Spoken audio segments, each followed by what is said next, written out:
Tajuk utama berita Al-Hijrah 25 Januari. Penghantar makanan maut lumpuh lori. Syabu bernilai 2.08 juta ringgit dirampas.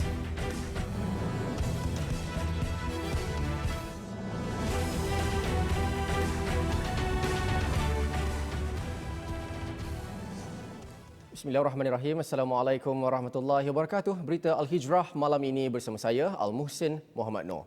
Seorang penghantar makanan bermotosikal maut dalam satu kemalangan di Ibu Negara tengah hari tadi. Difahamkan motosikal mangsa yang membawa tempahan makanan merempuh belakang sebuah lori angkut dari hala yang sama. Kemalangan berlaku kira-kira jam 1.30 petang di Jalan Duta, Menghala Pusat Bandaraya. Mangsa Ahmad Zaidi Ahmad Zamri berusia 24 tahun dari Shah Alam, Selangor yang cedera parah di kepala maut di tempat kejadian akibat rempuhan kuat. Topi keledar mangsa juga dilaporkan tertanggal. Sejurus kemalangan, Polis Trafik Kuala Lumpur mengawal lalu lintas daripada berlakunya kesesakan jalan raya. Mayat mangsa dihantar ke HKL untuk dibedah siasat. 13 ahli sindiket dadah terbesar negara termasuk ketua sindiket dan teman wanitanya akan didakwa di Mahkamah Magistrate pada Selasa. Ketua Polis Johor, Datuk Ayub Khan Maidin Pitche berkata, selepas kertas siasatan selesai, 8 daripada mereka akan didakwa di bawah Seksyen 39B Akta Dadah Berbahaya 1952. 5 lagi suspek akan didakwa di bawah Seksyen 3/1 Akta Dadah Berbahaya Langkah-Langkah Pencegahan Khas 1985, manakala 4 lagi suspek dibebaskan dan akan menjadi saksi pendakwaan.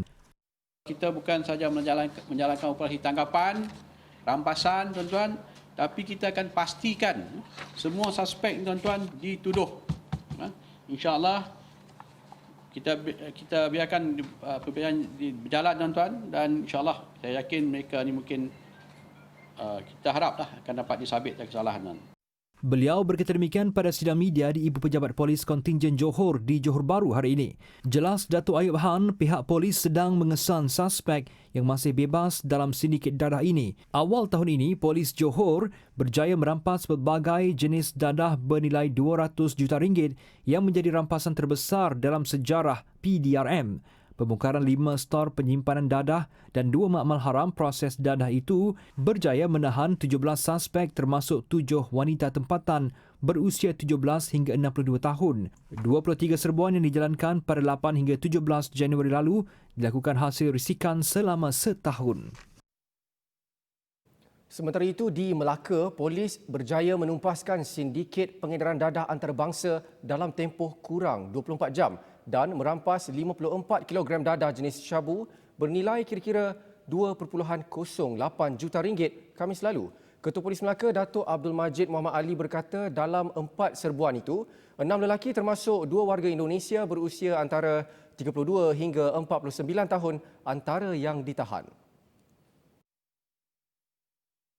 Menurut beliau, polis berjaya menemui dadah seberat 33.04 kilogram dianggarkan bernilai 1.24 juta dalam sebuah kereta Mercedes-Benz di sekitar kawasan Batang Tiga Melaka. Susulan rampasan itu, polis menahan seorang lelaki berusia 32 tahun di sebuah pangsapuri di Klebang sebelum menemui lagi 21.38 kg dadah jenis sama dianggarkan bernilai RM840,000. Kita percaya bahawa dadah-dadah yang dirampas ini bukan untuk pasaran tempatan tetapi untuk pasaran antarabangsa. Ekoran daripada ini, tindakan susulan telah dibuat. Pihak polis Jabatan Narkotik Kontingen Melaka juga telah berjaya merampas 2 buah motosikal, 4 buah kenderaan kereta dan 1 bot.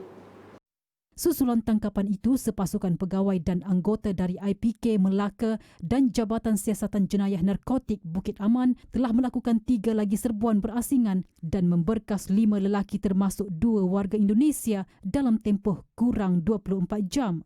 Jumlah dadah yang dirampas itu dianggarkan mampu menampung permintaan antara 100,000 sehingga 150,000 penagih dadah. Lebih 1 tan daun ketum bernilai RM33,390 yang cuba diseludup ke negara jiran dalam serbuan di Padang Besar dan Kuala Perlis berjaya ditumpaskan pasukan gerakan ARM PGA. Menurut Komander PGA Brigade Utara, Senior Assistant Commissioner Abdul Ghani Muhammad G, dalam operasi 1:20 tengah hari tadi, anggotanya melakukan rondaan di laluan keselamatan sempadan Malaysia-Thailand dekat Padang Besar. Dalam rondaan itu, anggotanya terserempak sekumpulan lelaki dalam keadaan mencurigakan di dalam kawasan hutan. Namun sebaik anggotanya mendekati, kesemua suspek bertindak melarikan diri. Sebaik pemeriksaan dilakukan, menemui 23 guni berwarna putih dibaluti plastik hitam mengandungi daun ketum. Daun ketum seberat 713 kg dianggarkan bernilai RM21,390. Sementara itu, dalam satu lagi serbuan, pihaknya menahan sebuah kereta jenis Proton Suprema S di Jalan Kampung Seberang Alor, Kuala Perlis pada 2.15 petang. Hasil pemeriksaan dalam kereta berkenaan menemui 40 beg plastik berwarna hitam syarat mengandungi daun ketum seberat 400 kg dengan anggaran nilai RM12,000. Kenderaan berkenaan dipercayai digunakan untuk mengangkut daun ketum. Hasil tangkapan ni kita seolah-olah dapati mereka ni semakin lama semakin menjadi. Ianya berpunca mungkin kerana harga permintaan. Sebab apa? Permintaan dia sejak kebelakangan ni saya dipahamkan mencapai tahap 150 ke 180 1 kilo. Kesemua rampasan termasuk kereta berkenaan dibawa ke Balai Polis Kuala Perlis. Kedua-dua kes disiasat mengikut Seksyen 30/3 Akta Racun 1952. Sementara itu, dalam sidang media sama, Ketua Polis Melaka, Datuk Abdul Majid Muhammad Ali memaklumkan 17 individu termasuk sekumpulan penjawat awam dikenakan kompaun RM1,000 kerana beriadah di hutan rekreasi Sungai Udang Melaka petang semalam. Semua individu berkenaan berusia antara 13 hingga 41 tahun.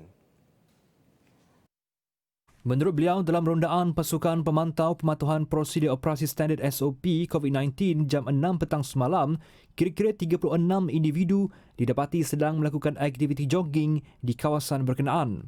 Yang dekat Taman Rekreasi itu, pada awalnya kita tahan 36. Tetapi kita hanya berjaya kompaun 17 saja disebabkan dalam masa tempoh campur tangan tu 19 lagi lari. 19 lagi lari. Satu episod yang tidak sepatutnya berlaku lah. Dalam usaha kita sama-sama nak mengekang COVID-19 ni, di negeri Melaka khususnya, episod-episod macam ni tak sepatutnya berlaku lah. Beliau berkata demikian dalam sidang media di Ibu Pejabat Polis Kontingen IPK Melaka hari ini. Sebelum ini, Menteri Kanan Keselamatan Datuk Seri Ismail Sabri Yaakob memaklumkan taman awam di kawasan PKP ditutup dan tiada sebarang aktiviti sukan atau riadah dibenarkan sepanjang tempoh perintah itu. Bagaimanapun, aktiviti riadah seperti jogging dan berbasikal hanya boleh dilakukan di kawasan kejiranan sahaja dan terhad kepada 2 orang satu rumah. Sejumlah 3,048 kes baharu COVID-19 dicatatkan hari ini, rendah berbanding 3,346 yang dicatat semalam. Bagaimanapun, jumlah kes kematian baharu hari ini kekal 2 angka iaitu 11 kes. Selangor menjadi penyumbang tertinggi kes baharu hari ini iaitu dengan 1,035 kes, diikuti Johor dengan 529 kes dan Sabah 348 kes. Daripada 3,048 kes baharu yang dilaporkan hari ini, 8 daripadanya adalah kes import manakala baki penularan tempatan. Pertambahan kes baharu hari ini menjadikan jumlah kes keseluruhan kini meningkat kepada 186,849 kes. Pertambahan kes kematian hari ini menjadikan angka korban naik kepada 689 kes. Sementara itu, jumlah kes sembuh hari ini ialah 3,638 kes, lebih tinggi berbanding kes positif baru. Kerajaan perkenal dasar manhaj Rabbani.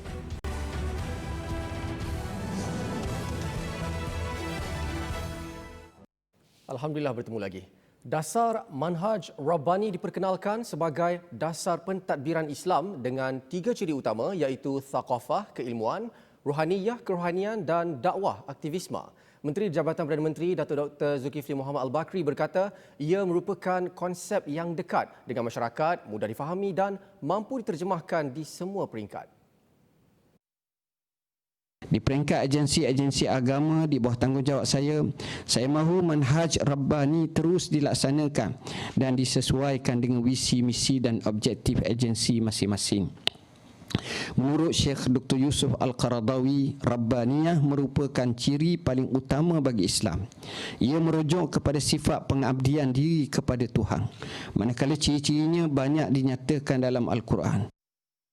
Jelasnya dasar tersebut menuntut seseorang individu supaya berpegang teguh kepada prinsip ubudiyah iaitu ketuhanan. Ia selari dengan kedudukan Malaysia sebagai sebuah negara Islam dan diperkukuhkan menerusi prinsip pertama rukun negara iaitu kepercayaan kepada Tuhan. Dasar Manhaj Rabbani berteraskan maqasid syariah di mana pelaksanaan 5 prinsip tersebut diukur melalui inisiatif iMaqsad.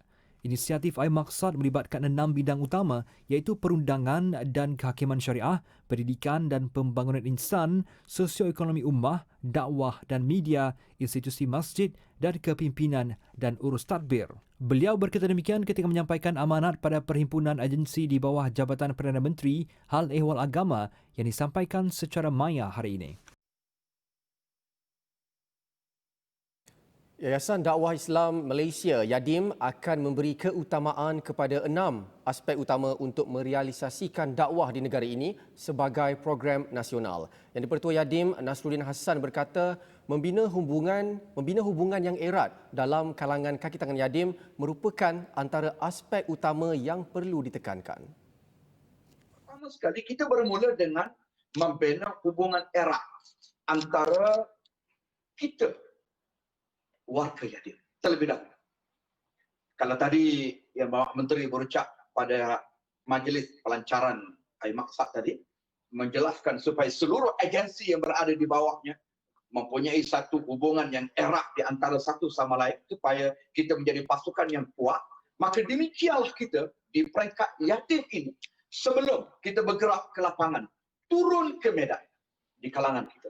Selain itu, tambah Nasruddin, antara aspek lain adalah mencetuskan gelombang gerakan dakwah, penyelarasan badan bukan kerajaan dan semarak dakwah, serta pengkaderan tenaga duat, penguasaan media baharu dan pengupayaan hasil karya dakwah Islamiah.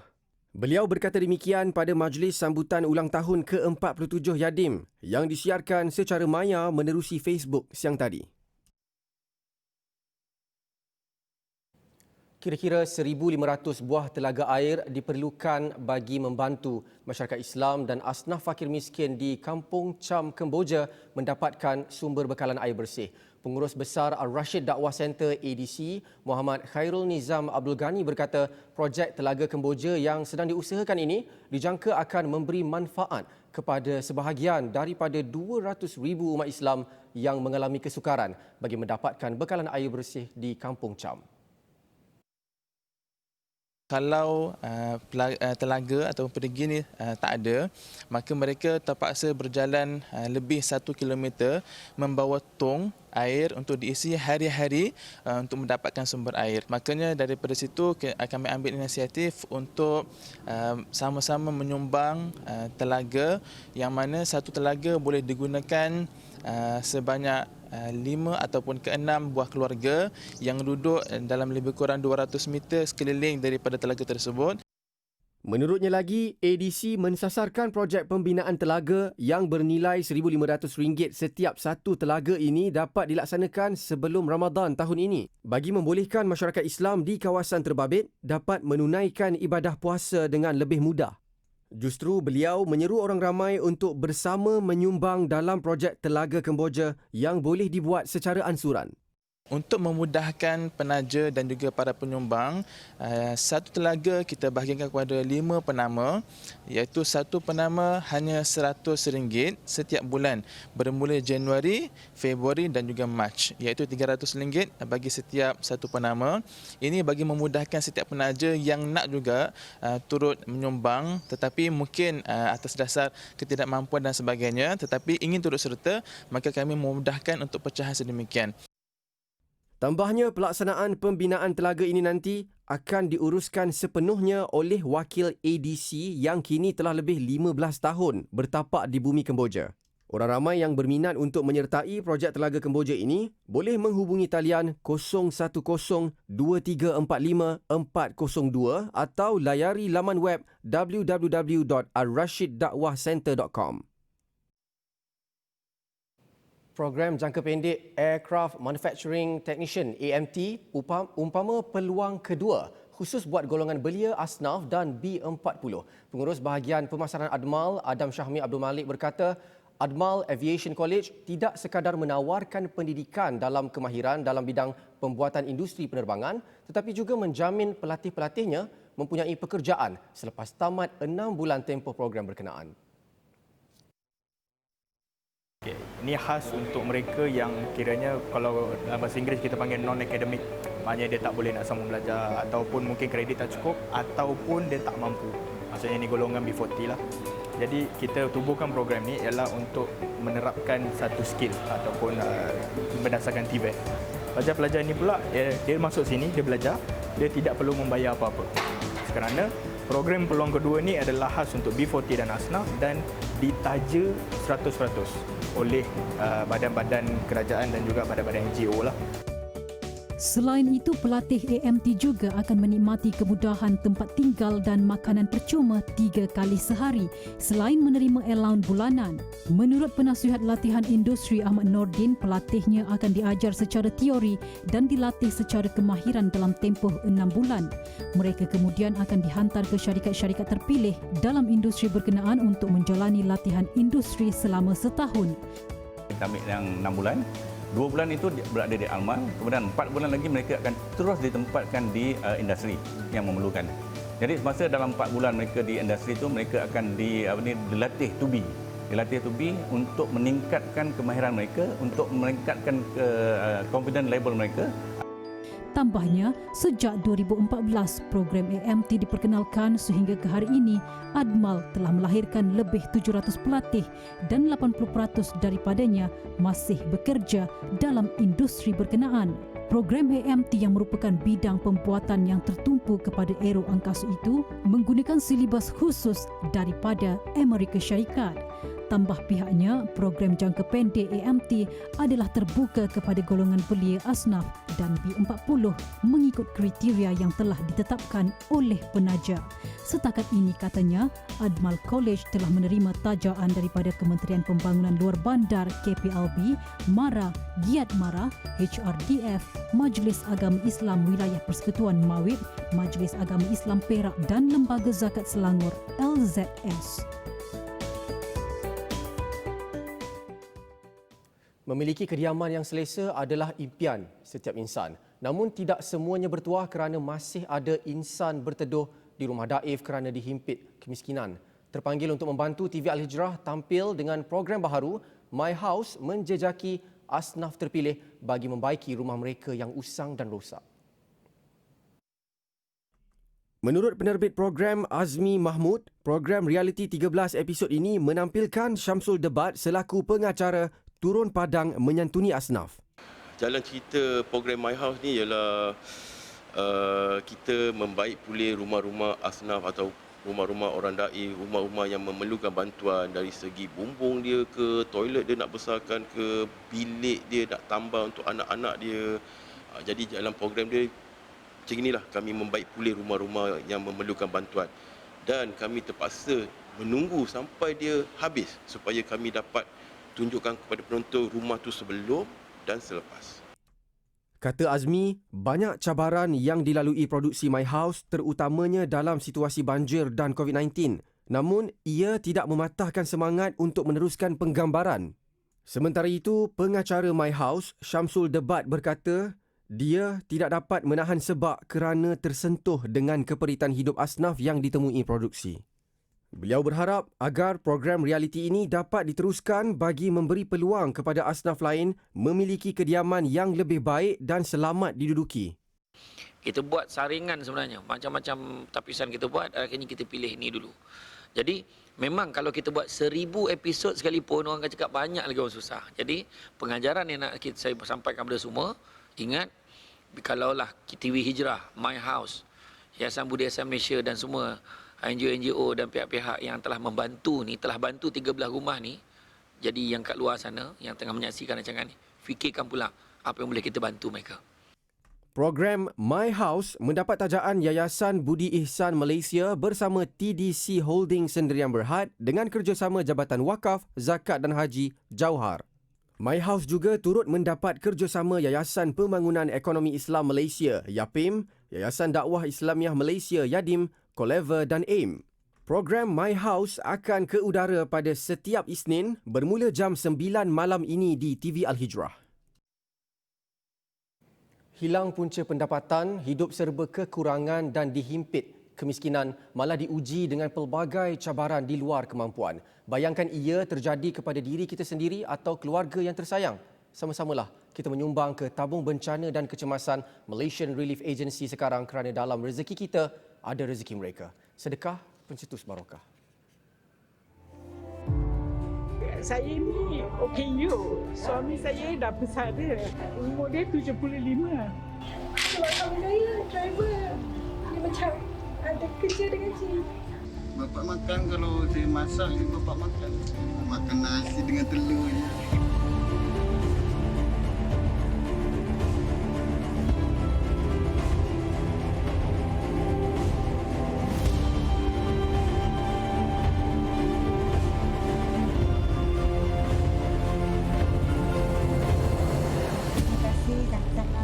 Datang sini membantu kami.